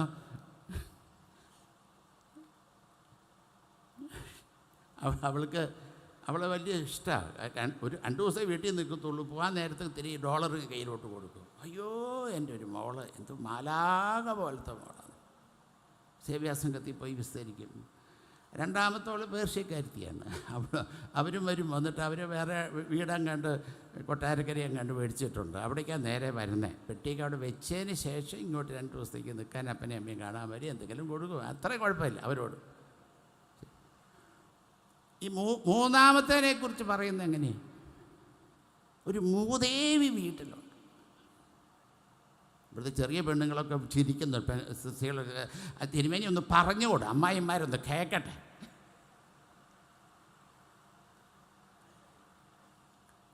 അതുകൊണ്ടാണ് ഞാൻ പറഞ്ഞത്, എന്ത് കിട്ടുമെന്നതിനെ ആശ്രയിച്ചാണ് നമ്മുടെ സ്നേഹം. എല്ലാവരും മക്കളും ഒപ്പാന്നൊക്കെ പറഞ്ഞ് വെറുതെ കള്ളം പറയുന്നതെന്ന് പറഞ്ഞു. ഇനി നേരെ തിരിച്ചും അങ്ങനെയാണ്. ഈ അപ്പനും അമ്മയുടെ 50ാമത്തെ വെഡ്ഡിങ് ആനിവേഴ്സറി ആയി. അപ്പോൾ അവർ വിചാരിച്ചു ഭയങ്കര ക്യാമായിട്ട് നടത്തണം. ഈ ഡയോസിസിലുള്ള എല്ലാ സ്ഥാപനങ്ങളിലും ഭക്ഷണം കൊടുക്കണം. എന്നിട്ട് മെത്രാപ്പോലീത്തായി വിളിച്ച ഒരു കുർബാനയും എല്ലാവർക്കും ഭയങ്കര പ്രശ്നം. എല്ലാവരും തീരുമാനിച്ചു മക്കളോടൊക്കെ പറഞ്ഞു, മക്കളെ ഇങ്ങനെ പോകണമെന്ന് ചോദിച്ചു. മൂത്തം പറഞ്ഞു, എൻ്റെ അപ്പച്ച മറിയാമ്മ ജോലി കയറിയേ ഉള്ളൂ, അവിടുന്ന് പെട്ടെന്ന് ലീവ് എടുത്താൽ ആ കുഴച്ചിലാവും, ഞങ്ങൾക്ക് വരാനൊക്കത്തില്ല ചായ. അതൊക്കെ സാധാരണത്തേക്കാൾ കാരണം ഇത് വെഡിങ് ആനിവേഴ്സറിയൊക്കെ ക്യാമ്പായിട്ട് നടത്തി. ഉടനെ പൈസയൊക്കെ അയച്ചു കൊടുത്തു, നല്ലോണം അയച്ചു കൊടുത്തു. രണ്ടാമത്തോളം പറഞ്ഞു, അയ്യോ രക്ഷയില്ല, ഇവിടെ അങ്ങ് ഒമാനില്ല. രണ്ടാമത്തെ ഒമാനൈസേഷനാണ്, എല്ലാവരും അവിടെ ആക്കുമ്പോൾ ലീവ് എടുത്താൽ അവിടെ വേറെ വല്ലതും കയറ്റും, പിന്നെ ജോലി കിട്ടത്തില്ല. അപ്പോഴവനും പൈസ അയച്ചു കൊടുത്തു. അപ്പോൾ ഇവിടെ കാര്യങ്ങളൊക്കെ ക്രമീകരിച്ചു. അപ്പൻ എന്ത് ചെയ്തു? അപ്പനും അമ്മയും കൂടെ എഴുതി, ഞാൻ നിങ്ങൾ വരുമ്പോൾ പറയാമെന്ന് വിചാരിക്കുകയായിരുന്നു. ഞങ്ങളൊരു വില്ല എഴുതാൻ തീരുമാനിച്ചു, മരണപത്രം എഴുതാൻ തീരുമാനിച്ചു. നീ ഏതായാലും അമേരിക്കക്കാരൻ ഇങ്ങോട്ട് ഏതായാലും വരാൻ പോകുന്നില്ലല്ലോ, എന്നാലും എന്തെങ്കിലും സ്വത്ത് തരണമെന്ന് വിചാരിച്ചിട്ട് ആ വഴിയരികിൽ 25 സെൻറ്റ് സ്ഥലം നിനക്ക് തരാൻ തീരുമാനിച്ചിട്ടുണ്ട്. എനിക്ക് രണ്ടാമത്തവനോട് പറഞ്ഞ്, നിനക്കും കുറച്ച് ജോലി ഇവിടെ വീടും തോട്ടമൊക്കെ നീ മേടിച്ചിട്ടില്ലേ, 25 സെൻറ്റ് സ്ഥലം കൊണ്ട് ഇരിക്കട്ടെ എന്ന് വിചാരിച്ചിട്ടുണ്ട്. അതിൻ്റെ തൊട്ടടുത്ത് ബാക്കിയുള്ള 5 ഏക്കർ സ്ഥലവും വീടും ഇളയവന് കൊടുക്കാനാണ് താല്പര്യപ്പെടുന്നത്. കാരണം അവർ പേർഷ്യയ്ക്കും അമേരിക്കയ്ക്കൊന്നും പോവാതെ ഞങ്ങളെ നോക്കി ഇവിടെ തന്നെ നിന്ന് എന്നുള്ളത് കൊണ്ട് നിങ്ങളെപ്പോലെ തന്നെ അവരും സുഖമായിട്ട് ജീവിക്കണ്ടേ എന്ന് വിചാരിച്ചുകൊണ്ടാണ് ഈ തീരുമാനം എടുത്തതെന്ന് പറഞ്ഞു. ഇത് എഴുത്ത് കിട്ടി എന്ത് സംഭവിക്കും നിങ്ങൾ പറ? അടുത്ത ഫ്ലൈറ്റിൽ അമേരിക്കക്കാരൻ പേർഷ്യ വഴി ഇവിടെ ലാൻഡ് ചെയ്യും. തന്നെയാണോ വരുന്നത്? പിള്ളേരവിടെ ഇട്ടേച്ച് ഭാര്യമാരും കൂടും. കാരണം ഇവർ വന്നിട്ട് എന്തെങ്കിലും പറഞ്ഞു പോയെങ്കിലോ എന്ന് വിചാരിച്ചിട്ടാണ് നിങ്ങൾ കൂടുന്നത്. കാരണം നിങ്ങളുടെ നിയന്ത്രണം കയ്യിൽ നിന്ന് വിട്ടുപോയ അവർ വല്ലതും പറഞ്ഞിട്ട് കണ്ണീര് ഒഴുക്കുന്നത് കണ്ടാൽ, അപ്പനും അമ്മയും കണ്ണീര് ഒഴുക്കുന്നത് കേട്ട് എന്തെങ്കിലും സംഭവിച്ചു പോയെങ്കിലോ എന്ന് വിചാരിച്ചിട്ടാണ് നിങ്ങളും കൂടുന്നത്. അന്ന് കാലത്ത് 2 പേരും വന്ന് ലാൻഡ് ചെയ്തു. അപ്പനമ്മയ്ക്ക് ഇത്രയും സന്തോഷം ലോകത്തിൽ വല്ലതും ഉണ്ടോ? എല്ലാ പിള്ളേരും വന്നു. പറഞ്ഞു, അച്ഛാ പിന്നെ നീയൊന്നും ലീവില്ല എന്നൊക്കെ പറഞ്ഞായിരുന്നല്ലോ. അതൊക്കെ ഒപ്പിച്ചു. അപ്പച്ചൻ്റെ ബർത്ത്ഡേ അല്ല നിങ്ങളുടെ വിവാഹ വാർഷികത്തിന് വരുന്നതല്ലേ പ്രധാനം. അവർക്ക് സന്തോഷം. എല്ലാവരും കഴിഞ്ഞു, സദ്യയൊക്കെ കഴിച്ചു, ക്യാമ്പാക്കി നടത്തി എല്ലാവരും പോയി കഴിഞ്ഞ് രാത്രിയാകുമ്പോൾ ഇങ്ങനെ ഇരിക്കുമ്പോൾ മൂത്തവൻ്റെ ഭാര്യ ഭർത്താവിനെ തോണ്ടാൻ തുടങ്ങി. അപ്പോൾ അവൻ വിഷയം പറഞ്ഞിട്ട്, അച്ചായ നിങ്ങൾക്ക് 3 മക്കളല്ലേ, 3 മക്കളെയും തുല്യരായിട്ടല്ലേ കാണേണ്ടത്. അപ്പം ഞങ്ങൾക്ക് 25 സെൻറ്റ്, അവൻ 5 ഏക്കർ. ഇത് ശരിയാണ്, തുല്യമായി ബാധിക്കണം അപ്പച്ച. ഇത് ഞങ്ങൾ കഷ്ടപ്പെട്ട് അവിടുന്ന് കാശുണ്ടാക്കിയതല്ലേ, അവന് വരായിരുന്നില്ലേ? രണ്ടാമത്തോളം പറഞ്ഞു. അപ്പം പറഞ്ഞു, എനിക്ക് 3 പേരും തുല്യരാ മക്കളെ, 3 പേരെയും ഒരുപോലെ സന്തോഷത്തോടെ ജീവിക്കണമെന്ന് വിചാരിച്ചുകൊണ്ടാണ് ഞാൻ ഇങ്ങനെ തീരുമാനിച്ചത്. ഞങ്ങളേതായാലും തീരുമാനിച്ചു. എന്തവിടെ നടക്കും നിങ്ങൾ പറ? കുറച്ച് കഴിയുമ്പോഴത്തേക്ക് അച്ചായ അമ്മ എന്നൊക്കെ വിളിച്ചുകൊണ്ടിരുന്നാൽ കുറച്ച് അങ്ങേരുന്ന് താനെന്ന് നോക്കുകയാവും. അന്ന് രാത്രി അപ്പം തന്നെ 2ഉം പുറത്ത് പോകും. ശരിയാണോ? ശരിയാണെന്നേ, ഈ ലോകത്തിൽ നടക്കുന്ന കാര്യമാണ് ഞാൻ പറഞ്ഞു. പ്രിയ സ്നേഹിതരെ, ഇതുകൊണ്ടാണ് ഇതൊക്കെ സംഭവിക്കുന്നത്. എന്ത്?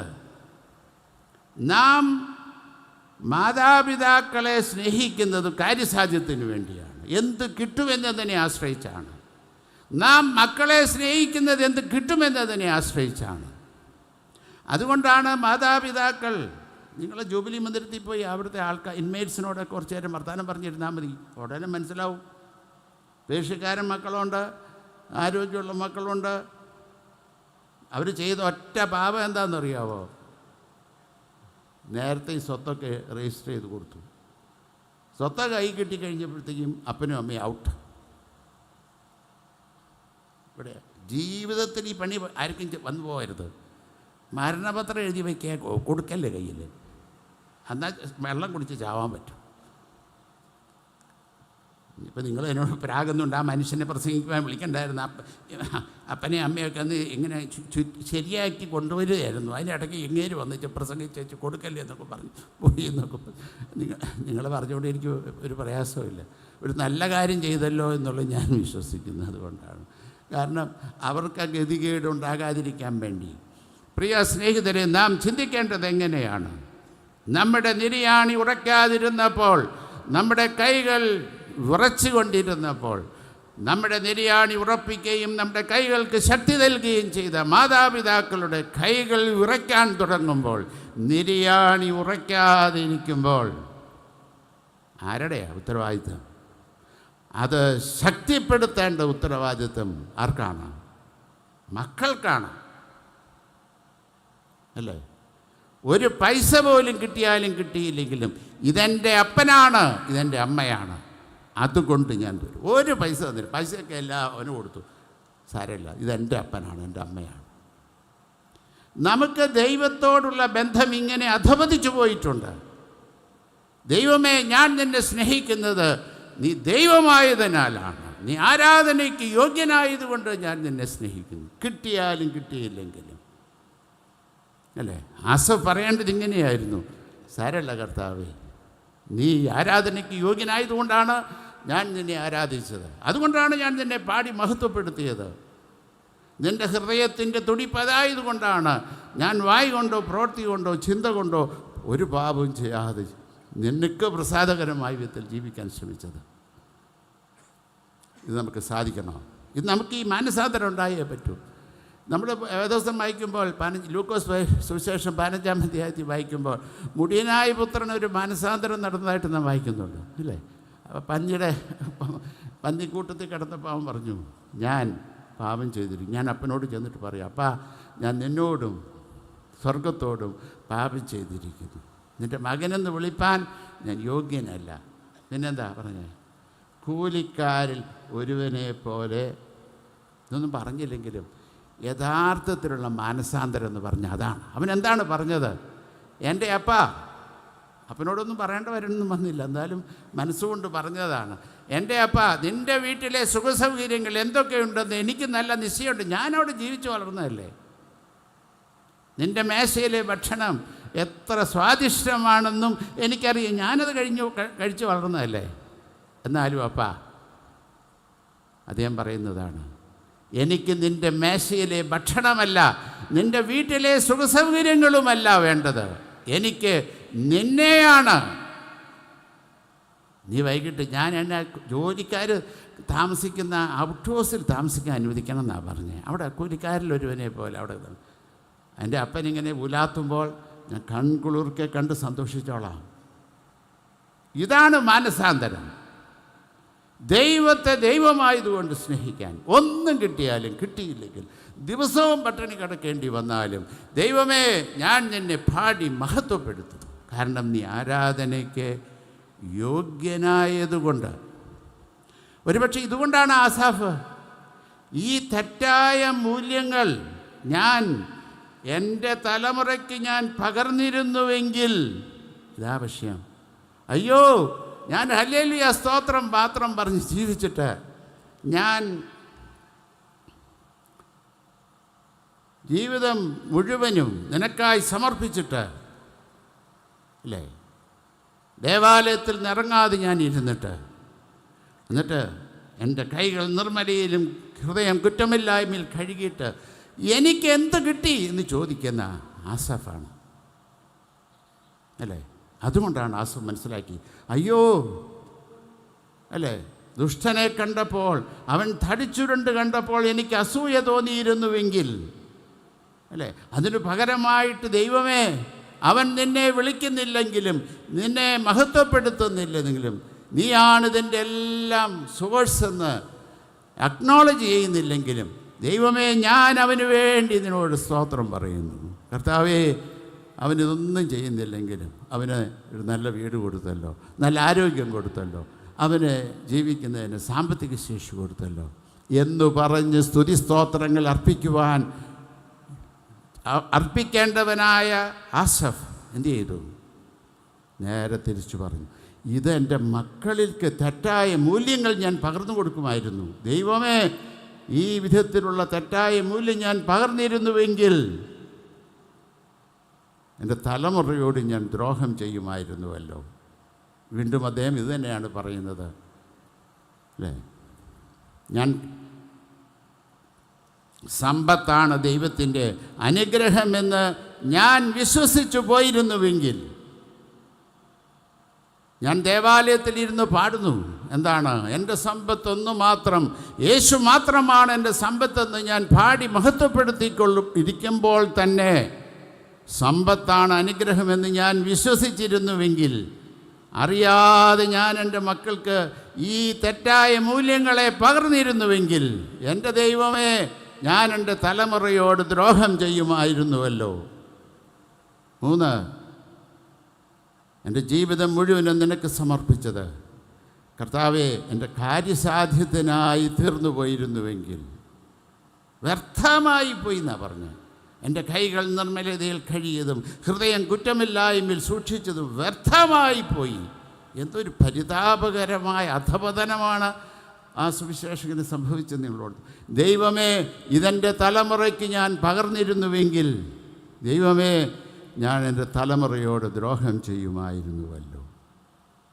എനിക്ക് നിങ്ങളോട് ചോദിക്കാനുള്ള ചോദ്യം, നാം നമ്മുടെ തലമുറകളോട് ദ്രോഹം ചെയ്യുന്നവരോ തലമുറകളെ കർത്താവായ യേശു ക്രിസ്തുവിന് വേണ്ടി നേടിയെടുക്കുന്നു?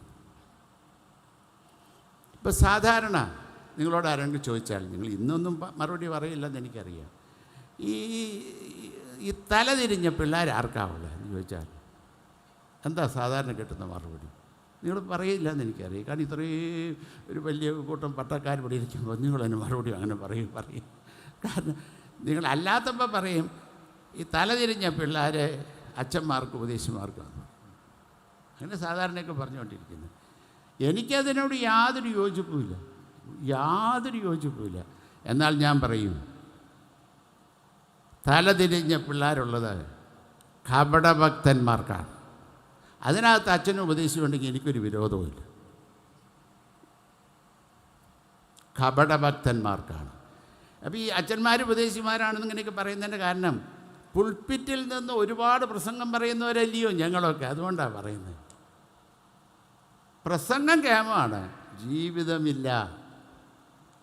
ഇത് തമ്മിൽ കോൺട്രഡിക്ഷൻ ഉണ്ടെങ്കിൽ, മനസ്സിലായോ? കോൺട്രഡിക്ഷൻ ഉണ്ടെങ്കിൽ തലതിരിഞ്ഞു പോകുന്നത് അവരായാൽ ആരെ കുറ്റം പറയാൻ പറ്റും? ഇപ്പോൾ നമ്മുടെ ഷിബു അച്ഛൻ ഒരിടവയിലെ വികാരിയാണെന്നിരിക്കട്ടെ. അപ്പോൾ ഷിബു അച്ഛൻ ഇപ്പോൾ അച്ഛൻ ഇടവ ചാർജുണ്ടോ? ഉണ്ട്. അപ്പോൾ അച്ഛനൊരു ഇടവ ചാർജുണ്ട് ഇപ്പോൾ. അപ്പോൾ അച്ഛൻ ഇപ്പോൾ ഹൗസ് വിസിറ്റിനൊക്കെ പോകുമ്പോൾ ആൾക്കാർ പറയും, ഓ എൻ്റെ അച്ഛാ, എത്ര പട്ടക്കാർ ഇവിടെ ഡയോസിസൻ സെക്രട്ടറിമാരായിട്ട് വന്നിട്ടുണ്ട്, ഇവിടെ ഇടവകയിൽ വികാരിമായിരുന്നു. ഇതുപോലൊരച്ഛൻ ആദ്യമായിട്ടാണ്. അച്ഛൻ്റെ മുഖത്ത് നോക്കിയാൽ ഇങ്ങനെ സൂര്യപ്രഭ പോലെ. ഇതൊക്കെ കേൾക്കുമ്പോൾ നമുക്കൊരു സന്തോഷമൊക്കെ, ഇതൊക്കെ നമ്മൾ കേൾക്കുന്നതല്ലേ വിസിറ്റ് ചെയ്യാനൊക്കെ പോകുമ്പോഴേ. അച്ഛൻ അതിന് പറയാം, ഇതുപോലൊരു കൊച്ചമ്മ, അച്ഛൻ മഹാഭാഗ്യവാനാച്ചാ, നല്ലൊരു കൊച്ചമ്മ, ഒപ്പം നിന്ന് ശുശ്രൂഷ ചെയ്തു. അതൊക്കെ പറഞ്ഞങ്ങ് അങ്ങ് പൊക്കി അങ്ങ് പറയും. നമ്മൾ അത് വലിയ സന്തോഷം. ഇത് പൊക്കി പറയുന്നത് കേട്ട ആർക്കാണ് സന്തോഷമില്ലാതെ? എല്ലാവർക്കും സന്തോഷം. അപ്പോൾ നമ്മൾ ഭയങ്കരമായിട്ട് സന്തോഷിച്ചു. അപ്പോൾ നല്ലൊരു പ്രാർത്ഥനയൊക്കെ പ്രാർത്ഥിച്ച് ഇറങ്ങി കഴിയുമ്പോൾ അങ്ങേരെ അങ്ങ് പൊങ്ങിയിട്ടാണ് പോയിരിക്കുന്നത്. ഇവിടെ എത്ര പട്ടക്കാർ വന്നിരിക്കുന്നു. നമ്മുടെ മുമ്പിലിരുന്ന അച്ഛൻ നോക്കുമ്പോൾ ഇങ്ങനെ എന്ത് അശു, അങ്ങേരുടെ പ്രസംഗം എന്ത് ഖേമായിരുന്നു. അന്നോട് അങ്ങേരോട് തന്നെ പറഞ്ഞതാ. എന്നാലും ഇത് പിള്ളേർ ഇത് രണ്ടും കേട്ടുകൊണ്ടിരിക്കുക. അപ്പോൾ അവർ വിചാരിക്കും, എൻ്റെ കർത്താവേ, അച്ഛൻ വന്നപ്പോൾ പറഞ്ഞതാണോ അച്ഛൻ പോയപ്പോൾ പറഞ്ഞതാണോ ശരി? ശരി, അച്ഛൻ വന്നപ്പോൾ പറഞ്ഞതാണോ അച്ഛൻ പോയപ്പോൾ പറഞ്ഞതാണോ ശരി? അപ്പോൾ അവൻ ഇതിനേക്കാൾ ഖേമനാണ്. മനസ്സിലായേ? നമ്മളെ കൃത്യമായിട്ട് മനസ്സിലാക്കുന്ന ആരാണ്? ഭർത്താവിനെ ഭാര്യയെ അറിയാം, ഭാര്യയ്ക്ക് ഭർത്താവിനെ അറിയാം. രണ്ടുപേരും പൊതിഞ്ഞേ നിൽക്കുകയുള്ളൂ. കാരണം വല്ലതും പറഞ്ഞാൽ നമ്മുടെ മുഖത്തോട്ട് തന്നെയല്ലേ വീഴുന്നത്. അത് കാരണം കൊണ്ട് പൊതിഞ്ഞ് പക്ഷെ നിങ്ങളെ രണ്ടുപേരെയും കൃത്യമായി അറിയുന്നവരാരാണ്? മക്കൾ അല്ലേ? അവർ പറയും, എൻ്റെ കർത്താവേ, എൻ്റെ അപ്പനങ്ങ് എഡോമിഷ്യൻ്റെ സെക്രട്ടറി, അപ്പനങ്ങ് കയറി കീച്ചുന്നത് കണ്ട, എന്ത് പ്രസംഗിക്കുന്നത്, അടിച്ച് തകർക്കുകയല്ലേ അങ്ങോട്ട്. വീട്ടിൽ വരുമ്പോൾ വേറൊന്ന്, ഇയാളൊക്കെ കള്ളനല്ലേ. മൊത്തമൊക്കെ പറയത്തില്ല, മനസ്സിൽ പറയും. ഈ പണി നല്ല പണിയാണ്. ഏത്? വീട്ടിലൊരു മുഖം, പള്ളിയിൽ വേറൊരു മുഖം, അല്ലേ? ശരിയല്ലേ? ഇത് ഭയങ്കര കോൺട്രഡിക്ഷനാണ്. കോൺട്രഡിക്ഷൻ ഉണ്ടാകുമ്പോഴാണ് തലമുറകൾ നഷ്ടപ്പെട്ടു പോകുന്നത്. അത് തന്നെയാണ് ആസഫ് പറഞ്ഞത്. ഞാൻ എൻ്റെ ജീവിതം മുഴുവനും ദേവാലയത്തിൽ വായു തുറന്ന ഹല്ലേലൂയ സ്തോത്രം പാടുന്നത് എൻ്റെ സമ്പത്ത് എന്ന് ചൊല്ലുവാൻ യേശു മാത്രമാണ് സമ്പത്തെന്നാണ് പാട്ട്. കാര്യത്തോടെ എടുക്കുമ്പോഴോ അല്ലേ? ഇത് പാടിക്കൊണ്ടിരുന്ന് വീട്ടിൽ വന്ന് ഭാര്യയായിട്ട് വർത്താനം പറയുന്നുണ്ടോ? ഇത് പള്ളി കയറാത്തവനൊക്കെ തടിച്ചുകൊണ്ടിരിക്കുന്നു, ഞാൻ ഇതിന് തുണിച്ചാറ്റ വേല അല്ലേ? ഇതൊക്കെ ആ ഭാര്യയോട് പറയുന്നത് ഇത് പിള്ളേർ കേട്ടുകൊണ്ടിരിക്കുക. അപ്പോഴാണ് അദ്ദേഹത്തിന് വന്നത്, അയ്യോ എൻ്റെ കർത്താവേ, ഞാനിങ്ങനെ സംസാരിക്കുവാൻ മുതിർന്നിരുന്നുവെങ്കിൽ എൻ്റെ തലമുറയോട് ഞാൻ ദ്രോഹം ചെയ്യുമായിരുന്നുവല്ലോ. എനിക്ക് നിങ്ങളോട് വിനയത്തോട് ചോദിക്കാനുള്ള ചോദ്യം, നാം നമ്മുടെ തലമുറയോട് ദ്രോഹം ചെയ്യുന്നവരോ തലമുറയെ കർത്താവായ യേശു ക്രിസ്തുവിന് വേണ്ടി നേടിയെടുക്കുന്നവരോ? നാം നമ്മുടെ തലമുറയോട് ദ്രോഹം ചെയ്യുന്നുണ്ടോ? നേരിട്ടൊന്നുമില്ല, ഇൻഡയറക്റ്റായിട്ട് ദ്രോഹം ചെയ്യുന്നുണ്ടോയെന്നാണ് ചോദിച്ചത്. ആസഫിനെ പോലെ. ഞാൻ ഒന്ന് രണ്ട് നടന്ന സംഭവങ്ങൾ പറഞ്ഞിട്ട് ഉടനെ അവസാനിപ്പിക്കാൻ പോവുകയാണ്. ഞാൻ കോളേജിൽ പഠിച്ചുകൊണ്ടിരിക്കുമ്പോൾ എൻ്റെ അടുത്ത ഹോസ്റ്റൽ, ഞാൻ പഠിച്ചൊരു കാത്തലിക് കോളേജിലാണ് പഠിച്ചത്. വളരെ കുറച്ച് ഭർത്താക്കന്മാരെ അവിടെ ഉള്ളൂ. ഒരുവൻ യേശുവിനെ കണ്ടെത്തിയാൽ അവൻ്റെ ജീവിതത്തിലുണ്ടാകുന്ന മാറ്റം ദൂരെ കണ്ടത് എൻ്റെ ജൂനിയറായിട്ട് പഠിച്ചുകൊണ്ടിരുന്ന ഒരു ചെറുപ്പക്കാരനില്ല.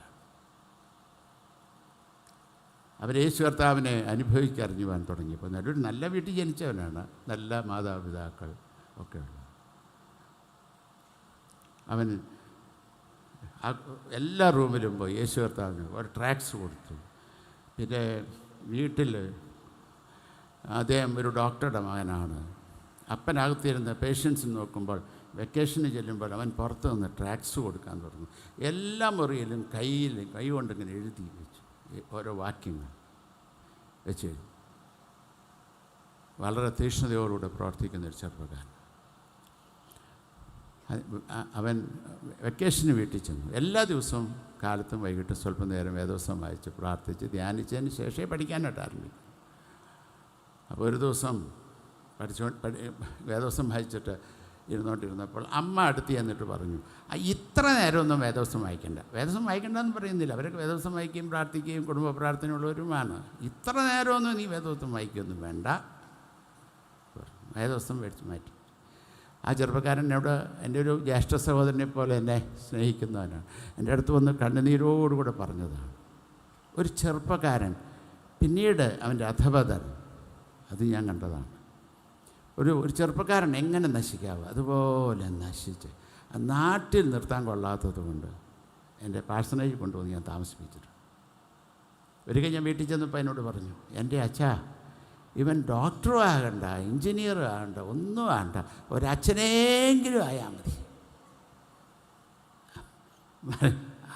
ആ പറഞ്ഞതിൻ്റെ അർത്ഥം നിങ്ങൾക്ക് പിടികിട്ടി. ആർക്കും വേണ്ടാത്തതാണ് അച്ഛനാവുന്നതെന്നാണ് ഇവരുടെയൊക്കെ വിചാരം.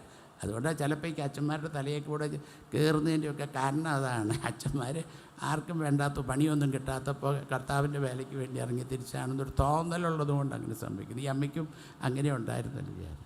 പക്ഷെ അവൻ മനസ്സാന്തരപ്പെട്ടു, പഴയ വിധത്തിൽ തന്നെ വന്നു, ഇപ്പോൾ വളരെ അനുഗ്രഹീതമായ ശുശ്രൂഷ നിർവഹിക്കുന്നുണ്ട്. ഞാൻ ചോദിക്കാൻ ശ്രമിക്കുന്നത്, ഈ അമ്മ ദോഷമൊന്നും പറഞ്ഞില്ല, ഒരു വിധി കൂടുതൽ പഠിക്കണമെന്നാണ് പറഞ്ഞത്. എൻ്റെ അർത്ഥം ഇത്ര നേരമൊന്നും വേദവസം വായിക്കണ്ടെന്ന് പറഞ്ഞില്ല. അമ്മയെ ഞാനിവിടെ നിർത്തിയാൽ നിങ്ങൾ ചെരുപ്പ് കൊണ്ട് എറിയുന്നറിയാം. മകനെ നശിപ്പിച്ചവളെ, മകനെ നശിപ്പിച്ചവളെ. ഇതല്ലെങ്കിൽ വേറൊരു വിധത്തിൽ അറിഞ്ഞും അറിയാതെയും നാം നമ്മുടെ തലമുറകളോട് ദ്രോഹം ചെയ്യുന്നുണ്ടോ? ഉണ്ട്. സ്വയം ആലോചിക്കുമ്പോൾ മനസ്സിലാവും. തലമുറകളോട് നാം ദ്രോഹം ചെയ്യുന്നവരോ തലമുറയെ കർത്താവായ യേശു ക്രിസ്തുവിന് വേണ്ടി നേടിയെടുക്കുന്നു. ഒരു ഡോക്ടറെക്കുറിച്ചാണ് ഇനി പറയാൻ പോകുന്നത്. അതേ ഒരു FRCSകാരനാണ്. നല്ല മിടുക്കനായ ഒരു സർജനാണ്. ഞാനിരുന്ന ഇടവകയിൽ തന്നെ അച്ഛനായിരുന്നപ്പോൾ ആ ഇടവകയിലൊരു മെമ്പറാണ്. അപ്പോൾ എൻ്റെ ഇടവകയിൽ തന്നെ ഒരു പേഷ്യൻ്റ് ഒരു സർജറിക്ക് പോവാണ്. ഞാൻ ആ കാലത്ത് പോയി പ്രാർത്ഥിച്ച് ഇങ്ങനെ ഓപ്പറേഷൻ തിയേറ്ററിൽ വരെ ഞാൻ കൂടെ പോയി. ഈ അപ്പനും അമ്മയും ഈ കൊച്ചിൻ്റെ പുറകിൽ നിന്ന് ഭയങ്കര കരച്ചിലാണ്, തല തല്ലി കരച്ചിലാണ്. അപ്പോൾ ഒരു നേഴ്സ് അവിടെ നിൽക്കുന്നു. നേഴ്സ് ഇങ്ങനെ ഈ ഓപ്പറേഷൻ തിയേറ്ററിലോട്ട് കൊച്ചിനെ കയറ്റുന്നതിന് മുമ്പ് ആ നേഴ്സ് പറഞ്ഞു, നിങ്ങൾ എന്തിനാണ് ഇങ്ങനെ കരയുന്നത്? എനിക്ക് വേണമെങ്കിൽ ഒരു ഹിന്ദു നേഴ്സാണെന്ന് എനിക്ക് തോന്നി. വലിയൊരു ഫോട്ടോയൊക്കെ ഉണ്ട്, ഞാനിപ്പോഴും ഓർമ്മ. അവർ പറഞ്ഞു, ഈ ഡോക്ടർ ഓപ്പറേറ്റ് ചെയ്ത ഒരു കേസ് പോലും പരാജയപ്പെട്ടിട്ടില്ല, പരാജയപ്പെടുകയുമില്ല. അത് കഴിഞ്ഞിട്ട് പറഞ്ഞതാണ് പ്രധാനം. അരമണിക്കൂർ പ്രാർത്ഥിക്കാതെ ഈ ഡോക്ടർ കത്തി കയ്യിലെടുക്കത്തില്ല. ഞാൻ എൻ്റെ മെമ്പറല്ല, എൻ്റെ മെമ്പറെക്കുറിച്ചുള്ള സാക്ഷിയാണ്. ഞാനിങ്ങനെ കുളിര് കോരിയിട്ടു. എത്തൊരു നല്ല സാക്ഷ്യം കേട്ട്. കുറേ നേരം കൂടെ അവിടെ നിന്ന് അവരെയൊക്കെ ഒന്ന് ആശ്വസിപ്പിച്ച് പ്രാർത്ഥിച്ച് ധൈര്യപ്പെടുത്തിയിട്ട് ഞാനിങ്ങനെ മടങ്ങും. അപ്പോൾ ഞാൻ പോകുന്ന വഴിക്കാണ് ഈ ഡോക്ടറുടെ അപ്പനും അമ്മയും താമസിക്കുന്നത്. അപ്പോൾ ഞാൻ വേറെ അവിടെ നിന്ന് കയറി. എന്നിട്ട് ഞാൻ അപ്പോൾ അപ്പനോടും അമ്മയോടും പറഞ്ഞു, ഞാനിപ്പോൾ ആശുപത്രിയിൽ നിന്നാണ് വരുന്നത്, മോനെക്കുറിച്ചുള്ളൊരു സാക്ഷ്യം. ഈ നേഴ്സ് പറഞ്ഞ സാക്ഷ്യം ഞാൻ പറഞ്ഞു, അരമണിക്കൂർ കത്തി കയ്യിലെടുത്ത പ്രാർത്ഥിക്കാതെ കത്തി കയ്യിലെടുക്കില്ല. ഒരു കേസ് പോലും ഇതുവരെ പരാജയപ്പെട്ടിട്ടില്ല, പരാജയപ്പെടുകയുമില്ല. അവർ പറഞ്ഞ സാക്ഷ്യം ഞാൻ പറഞ്ഞു. അപ്പോൾ ഈ അമ്മ എന്നോട് പറഞ്ഞു, എൻ്റെ അച്ഛാ, എന്നെ മോനെ എന്നാണ് വിളിച്ചുകൊണ്ടിരുന്നത്. എൻ്റെ മോനെ, എനിക്ക് 2 മക്കളാണുള്ളത് എന്നറിയാമല്ലോ, എനിക്കറിയാം. മൂത്തവൻ ഇംഗ്ലണ്ടിലെ ഒരു കൺസൾട്ടൻ്റ് എഞ്ചിനീയറാണ്. ഇവർ 2 പേരും എൻ്റെ ഗർഭത്തിൽ ഉരുവായ നിമിഷം മുതൽ ഞാൻ തമ്പുരാനോട് ഒന്നേ പ്രാർത്ഥിച്ചിട്ടുള്ളൂ, ഇവൻ ഡോക്ടറാണെന്നോ എഞ്ചിനീയറാണെന്നോ ഒന്നും ഞാൻ പ്രാർത്ഥിച്ചിട്ടില്ല. എൻ്റെ കർത്താവേ, നീ എനിക്ക് മക്കളെ തന്നാൽ അവർ യേശുവുള്ളവരായി വളരണം, അതല്ലാതെ ഞാൻ എൻ്റെ മക്കളെക്കുറിച്ച് ഒന്നും പ്രാർത്ഥിച്ചിട്ടില്ല. 2 പേരും വളരെ വലിയ സ്ഥാനങ്ങൾ വഹിക്കുക. അവർക്കൊന്ന് 2 വലിയ സ്ഥാനങ്ങളാണെന്നൊക്കെ മോനെ അറിയാമല്ലോ. അതിനൊന്നും അല്ല മോനെ എൻ്റെ സന്തോഷം. ഇവർ 2 പേരും യേശുവുള്ളവരായി ജീവിക്കുന്നു എന്നതിലാണ് എൻ്റെ സന്തോഷം. സ്നേഹിതരെ, എന്നോട് ചോദ്യം, ഈ അമ്മ തലമുറയ്ക്ക് കൈമാറിയത് എന്ത്? ഈ അമ്മ തലമുറയ്ക്ക് കൈമാറിയത് യേശുവിനെ. നാം നമ്മുടെ തലമുറയോട് ദ്രോഹം ചെയ്യുന്നവരോ തലമുറയെ കർത്താവായ യേശു ക്രിസ്തുവിന് വേണ്ടി നേടിയെടുക്കുന്നവരോ. മൂന്നാമത്, ഞാൻ അച്ഛനായിട്ടിരിക്കുമ്പോൾ തന്നെ ഒരു മകന് അവന് എൻജിനീയറിങ്ങിന് അഡ്മിഷൻ കിട്ടി പോവുകയാണ്. ഞാനാണ് പ്രാർത്ഥിച്ച് വിട്ടേ. അവൻ എൻജിനീയറിങ് കഴിഞ്ഞ് മടങ്ങി വന്നു. ക്യാമ്പസ് സെലക്ഷൻ മാരുതിയിൽ ഡൽഹിയിൽ ജോലി കിട്ടി. പോകാൻ നേരത്തെ അമ്മ മകനെ അടുത്ത് വിളിച്ചു പറഞ്ഞു, മകനെ, നീ മരിച്ചാൽ എനിക്ക് ദുഃഖമില്ല, നീ യേശുവിനെ ഏതെങ്കിലും കാരണവശാൽ ദുഃഖിപ്പിച്ചുവെന്ന് കേട്ടാൽ എനിക്കത് സഹിക്കയില്ല. മകനെ, നീ മരിച്ചാൽ എനിക്ക് ദുഃഖമില്ല, ഏതെങ്കിലും കാരണവശാൽ യേശുവിനെ ദുഃഖിപ്പിച്ചു എന്ന് കേട്ടാൽ എനിക്കത് സഹിക്കില്ല. ഞാൻ മെത്രാനായി കഴിഞ്ഞ ശേഷം ഡൽഹിക്ക് പോയപ്പോൾ ഇവൻ്റെ അഡ്രസ്സ് എടുക്കാൻ മറന്നു, എൻ്റെ ഫോൺ നമ്പർ എടുക്കാൻ മറന്നു. അപ്പോൾ ഞാൻ അവിടെ ചെന്നപ്പോൾ അവിടുത്തെ ഒരു അച്ഛനോട് പറഞ്ഞു, അവിടെ പല പള്ളികളുണ്ട്, ഒരു അച്ഛനോട് പറഞ്ഞു, അച്ഛാ ഇങ്ങനെ ഒരു പയ്യനുണ്ട്, എനിക്കൊന്ന് കണ്ടാൽ കൊള്ളാം, പേര് ഒന്ന് തപ്പിയെടുത്ത് തരണം അച്ഛാന്ന്. അച്ഛൻ പറഞ്ഞു, എന്ത് തപ്പാനാ, എനിക്കറിയാലോ. അത് ഞാൻ ചോദിച്ചത് എങ്ങനെ അറിയാം? എൻ്റെ തിരുമേനി, ആ ചെറുപ്പക്കാരൻ ഈ ഡൽഹിയിലുള്ള സകല ചെറുപ്പക്കാർക്കും ചലഞ്ചാണ്, സകല ചെറുപ്പക്കാർക്കും ചലഞ്ചാണ്. ഞാൻ മനസ്സിൽ പറഞ്ഞു, അങ്ങനെ ആകാതിരിക്കാൻ ഒക്കുമോ? അങ്ങനെ ആകാതിരിക്കാൻ ഒക്കുമോ? അല്ലേ? ഈ അമ്മ തലമുറയ്ക്ക് കൈമാറിയത് എന്ത്? ഈ അമ്മ തലമുറയ്ക്ക് കൈമാറിയത് കർത്താവിനെ, അല്ലയോ? നാം നമ്മുടെ തലമുറകളോട് ദ്രോഹം ചെയ്യുന്നുണ്ടോ? നാം നമ്മുടെ തലമുറകളെ കർത്താവിന് വേണ്ടി നേടിയെടുക്കുന്നുണ്ടോ?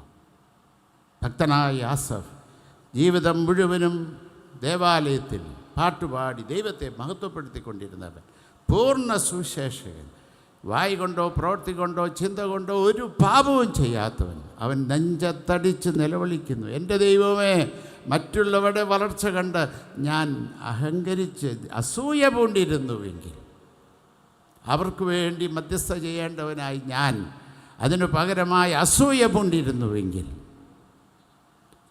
സമ്പത്താണ് ദൈവത്തിൻ്റെ അനുഗ്രഹത്തിൻ്റെ മാനദണ്ഡമെന്ന് ഞാൻ വിശ്വസിച്ചിരുന്നുവെങ്കിൽ, കാര്യസാധ്യത്തിനു വേണ്ടി ദൈവമേ ഞാൻ നിന്നെ ആരാധിച്ചിരുന്നുവെങ്കിൽ, ദൈവമേ ഈ തെറ്റായ മൂല്യങ്ങൾ എൻ്റെ തലമുറകളിലേക്ക് ഞാൻ കൈമാറിയിരുന്നുവെങ്കിൽ, എൻ്റെ ദൈവമേ ഞാൻ തലമുറകളോട് ദ്രോഹം ചെയ്യുമായിരുന്നുവല്ലോ. പ്രിയ സ്നേഹിതരെ, വീണ്ടും വീണ്ടും ഇത് നിങ്ങളുടെ ചെവിയിൽ ഇങ്ങനെ മുഴങ്ങണമെന്നാണ് എൻ്റെ ആഗ്രഹം. ഞാൻ ചോദിക്കണം, എന്ത് ഞാൻ തലമുറകളോട് ദ്രോഹം ചെയ്യുന്നവനാണോ? തലമുറകളെ കർത്താവായ യേശു ക്രിസ്തുവിന് വേണ്ടി നേടിയെടുക്കുന്നവനാണോ? അതായിരിക്കണം ഈ കാലഘട്ടത്തിൻ്റെ ആവശ്യം. അതാണ് അത്യാവശ്യം. അതാണ്. അവർ കൈവിട്ടു പോകാൻ അനുവദിക്കാൻ പാടില്ല. ഞാൻ അവസാനിപ്പിക്കട്ടെ. നാം തലമുറകളോട് ദ്രോഹം ചെയ്യുന്നവരോ, തലമുറകളെ കർത്താവായ യേശു ക്രിസ്തുവിന് വേണ്ടി നേടിയെടുക്കുന്നവരോ?